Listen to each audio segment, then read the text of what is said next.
പ്രവാസികൾക്ക് ആശ്വാസകരമായ പ്രഖ്യാപനവുമായി Kuwait Airways. Gulf മേഖലയിലെ സംഘർഷങ്ങളെ തുടർന്ന് നിർത്തിവെച്ചിരുന്ന കുവൈറ്റ് ഇന്ത്യ വിമാന സർവീസുകൾ ഏപ്രിൽ 5 മുതൽ പുനരാരംഭിക്കും.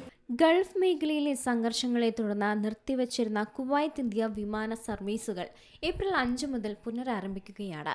കുവൈറ്റ് എയർവേസാണ് പ്രവാസികൾക്ക് ആശ്വാസകരമായ ഈ ഒരു പ്രഖ്യാപനം നടത്തുന്നത്. ആദ്യഘട്ടത്തിൽ കൊച്ചി ഉൾപ്പെടെ ഇന്ത്യയിലെ 4 പ്രധാന നഗരങ്ങളിലേക്കാണ് സർവീസുകൾ പുനഃസ്ഥാപിക്കുന്നത്. കൊച്ചിക്ക് പുറമെ മുംബൈ, ഡൽഹി, അഹമ്മദാബാദ് എന്നിവിടങ്ങളിലേക്കും വിമാനങ്ങൾ പറന്നു തുടങ്ങിയിട്ടുണ്ട്. സുരക്ഷാ മുൻകരുതലുകളുടെ ഭാഗമായി സൗദി അറേബ്യയിലെ ദമാം വിമാനത്താവളം വഴിയായിരിക്കും ഈ വിമാനങ്ങളൊക്കെ ഇന്ത്യയിലേക്ക് സർവീസ് നടത്തുക എന്നാണ് അധികൃതരും വ്യക്തമാക്കിയത്.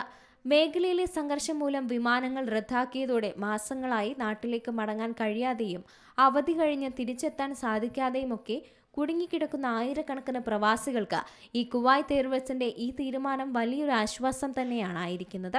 വരും ദിവസങ്ങളിൽ കൂടുതൽ നഗരങ്ങളിലേക്ക് സർവീസ് വ്യാപിപ്പിക്കാൻ കഴിയുമെന്ന പ്രതീക്ഷയാണ് ഇപ്പോൾ എയർലൈൻസുകാർക്കും പ്രവാസികൾക്കുമുള്ളത്. അത് പരിഗണനയിലുണ്ടെന്നുമാണ് സൂചനയും.